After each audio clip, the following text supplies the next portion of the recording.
O Vitória é 42, então ele está a 2 pontos nesse momento do décimo, o Santos, né, tem 41 também fora da zona. Então ele está a 1 ponto do primeiro time fora da zona e ele está a 3 pontos do 14º colocado, que é o rival Ceará. Então colocou mais gente na briga e isso é fundamental para times que ainda estão na zona do rebaixamento. Quanto mais gente tiver na briga, melhor para eles. E a questão é a seguinte, o Fortaleza, diferentemente dos outros times que estão ali, junto com o Vitória, que também vive um bom momento, o melhor momento do Vitória no campeonato é essa reta final. São times que estão em crescimento na parte final. Ao contrário do Internacional, que, por exemplo, está numa fase terrível. O pior joga deles todos. Exato. O pior time do campeonato neste momento, tirando os que já foram rebaixados, Juventude e Sport, é o Inter. Ou estou errado, Ramon? Tá certo. Eu estou olhando ali a tabela, né? Do Atlético, que em tese não briga pelo rebaixamento, 45, né?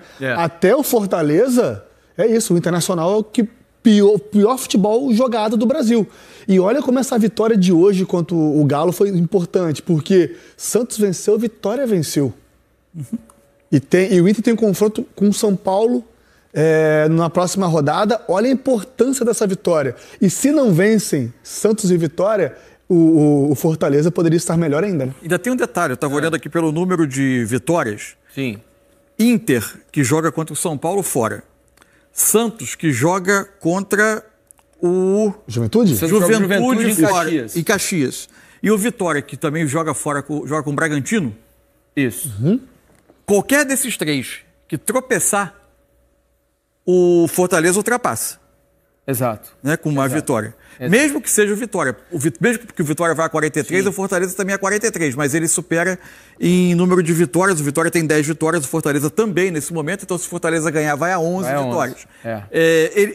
Se houver 2 tropeços de vitória do Fortaleza, ele já na próxima rodada está fora da zona de rebaixamento. Ele só não consegue ultrapassar o Ceará por causa do saldo de gols. Se o Ceará perder para o Flamengo, ficar hoje em 43... Tá -3 a -15. Exatamente. Né? A diferença é grande. Mas você vê que a próxima rodada, quando o Fortaleza recebe o Corinthians, que é um time de muitas oscilações, que admitiu que a partir de agora vai medir forças entre Campeonato Brasileiro e preparação para a Copa do Brasil, que oscila muito e fora de casa não tem tantos bons jogos assim, que é um jogo que o Fortaleza pode muito bem, repetindo a atuação de hoje, ganhar.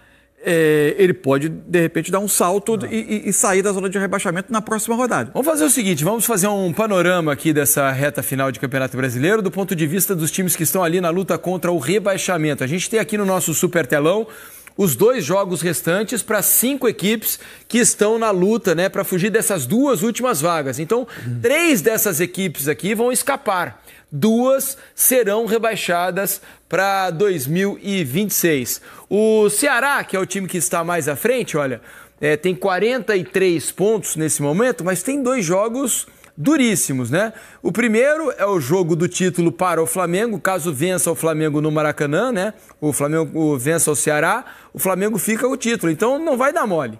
O Flamengo vai com tudo para cima do Ceará. Acho até que pode haver alterações no time, né? Talvez não vá com a força máxima. Tenha mudanças em relação ao time que se desgastou muito no jogo do Peru, festa e tudo mais. Ainda assim, um time muito forte para enfrentar o Ceará no Maracanã. E na última rodada, o que pode amenizar um pouco caso o Flamengo conquiste o título diante dele próprio, o Ceará, no Maracanã, para o Palmeiras não vale nada a última rodada. Vai saber se o Abel não dá uma férias antes para alguns jogadores. Ano que vem tem estadual desde cedo. Tem estadual mais brasileiro cedo. Mais cedo. Então, de acordo com o planejamento do Palmeiras, pode acontecer. Não estou dizendo que vai, mas é uma possibilidade. Fora a mobilização, que certamente não será a mesma caso o Palmeiras chegue disputando o título na última rodada. Então veja como é uma situação peculiar a do Ceará, né, para esses 2 últimos jogos. O Vitória tem o jogo contra o Bragantino fora de casa, né? O Bragantino tem, na teoria ainda, né, a chance de ser 8º colocado, que pode, eventualmente, dependendo do vencedor da Copa do Brasil, dar lugar na pré-Libertadores, né? Que a gente, de maneira equivocada, chama de pré-Libertadores, mas se convencionou chamar de pré-Libertadores, todo mundo entende, né? Que são aquelas 2 fases iniciais eliminatórias Todo ano tem um time que cai, um brasileiro que não chega até a fase de grupos nessa fase. Mas o Bragantino, com 45 pontos, ainda tem possibilidade, porque o São Paulo, que está nessa posição hoje de 8º colocado, tem só 3 a mais, e são 6 pontos em disputa. Então o Bragantino ainda tem por que jogar nesse fim de campeonato. E esse é o jogo do Vitória lá em Bragança Paulista. Depois recebe o São Paulo lá no Barradão. São Paulo que está na mesma situação do Bragantino, né? Disputa por vaga na Libertadores. O problema é que o São Paulo está numa fase terrível e uma lista enorme de desfalques. O Santos tem o Juventude já rebaixado, né, lá em Caxias do Sul. É um jogo que o Santos precisa vencer de todo jeito, não pode pensar em perder pontos para o Juventude. E depois joga contra o Cruzeiro na Vila Belmiro. O Cruzeiro, assim como o Palmeiras, também a única disputa do Cruzeiro nesse momento é para ser o 2º colocado, eventualmente ganhar um dinheiro a mais no ano que vem. Mas eu não sei até que ponto isso motiva jogadores em campo nessa reta final, né? É muito mais importante, acho que para dirigentes do que para jogadores. O Cruzeiro cumpriu a meta, momento, né? Cumpriu a meta completamente. O Internacional tem o São Paulo na Vila Belmiro. Esse é o grande detalhe do jogo. Porque, além de tudo, é na casa de um time diretamente interessado, né? Exatamente, é na casa do Santos. Então é São Paulo na Vila Belmiro e Bragantino lá no Beira-Rio, em Porto Alegre. Esse é o jogo, né, que vai ser do sufoco para o Internacional. Para fechar, o Fortaleza, que joga em casa contra o Corinthians, vai estar lotado o Castelão, não tenho dúvida, para tentar vencer o Corinthians, e depois joga contra o Botafogo fora. Esse é um jogo duro, porque o Botafogo ainda vai estar lutando por vaga direta na fase de grupos da competição. Então vai ser uma reta final muito, muito disputada para esses times que estão lutando contra o rebaixamento. Deixa eu trazer a participação aqui do Rogério Correia, né? Ele e os nossos comentaristas que participaram dessa transmissão do jogo lá do Castelão. Henrique Fernandes e Fábio Júnior já estão aparecendo aqui no nosso telaço para falar sobre essa vitória importantíssima que coloca ainda mais fogo nessa luta contra o rebaixamento. A gente estava mostrando os jogos desses times, Rogério, que estão nessa disputa contra o rebaixamento. Não tem vida fácil para ninguém, vai todo mundo depender muito dessas vitórias na reta final para escapar do rebaixamento. Rogério, bem-vindo ao Troca, amigo. É isso, tudo bem? Tudo bem, Diniz, Mansur, Ramon, todo mundo que está no Troca. E assistir os próximos jogos com um copinho de água com açúcar ali, né, Fabio? Com certeza, Rogério, com certeza. Esse jogo de hoje mesmo foi bem tenso, né, Diniz? Muito tenso, e era natural para o Fortaleza, né? Porque um time que está nessa situação, apesar da boa fase, a gente comentava aqui, a melhor fase do Fortaleza no campeonato. Nunca jogou tanta bola nesse ano como tem jogado com o Palermo. E são 8 jogos sem perder, que eu acho que dá ao Fortaleza entre aspas, um favoritismo nessa reta final, imagino eu, pelo menos na minha cabeça, para tentar escapar dessa situação. Deixa qualquer um em alerta, né? E principalmente o Fortaleza, que precisava muito do resultado, mas 1-0 para mim justifica o que foi o jogo. Fortaleza com um pouco mais de pressão poderia ter até um pouco mais de conforto. E toda vitória no campeonato vale 3 pontos, mas tem algumas que são simbólicas, né? Se você pegar o início da arrancada do Fortaleza, é aquela vitória contra o Flamengo, que deve ser o campeão brasileiro na quarta-feira. Aquele jogo, ter resistido, ter conseguido vencer, foi o ponto de partida para essa arrancada do Martim Palermo e de seus comandados. E para ilustrar o que disse aqui o Henrique, né? O Fortaleza mesmo na antepenúltima posição teve uma comemoração de título ali em campo, né? Ao fim do jogo, torcedores emocionados. O Fortaleza está vivo na disputa. Completou 8 jogos seguidos sem derrotas e o Atlético completa 5 jogos seguidos sem vitória. O Atlético que está naquela briga para ficar na 8ª posição, que seria ali uma fila de espera, né? Um stand-by para saber se o G7 vai virar G8 depois de definido o campeão da Copa do Brasil. Olha a torcida do Leão, animadíssima, a torcida tricolor. Mais um jogo de grande público do Fortaleza e será sim contra o Corinthians no meio da semana. Uma bela festa. A mobilização é muito grande, né? Assim, o torcedor do Fortaleza sente o momento, sabe que o time pode entrar fora da zona de rebaixamento na última rodada, que é uma ótima coisa, né? Tava citando. Ele joga esse jogo contra o Corinthians em casa e todo mundo que tá ali embaixo joga fora de casa. Já aumenta a chance de um tropeço dessas equipes, uma vitória do Fortaleza. Por outro lado, o campeonato é tão perverso. Se o Fortaleza perde pro Corinthians, ele pode cair na rodada 37, dependendo dos outros resultados. Então já é uma rodada decisiva, como tem sido as últimas, mas esse torcedor tem estado ao lado do time mais do que nunca, depois desses últimos resultados fora de casa. E hoje com essa vitória diante dele, né? Foi uma festa muito bonita, bem impactante no Castelão. Vitória do Fortaleza, amigos. 1-0 no Castelão cheio. Mais de 51 mil torcedores estiveram no Castelão nessa noite para empurrar o Fortaleza e conseguiram. A festa é belíssima. Você sabe que eu sou ruim de palpite, né, Rogério? Eu não sou muito bom de palpite, não.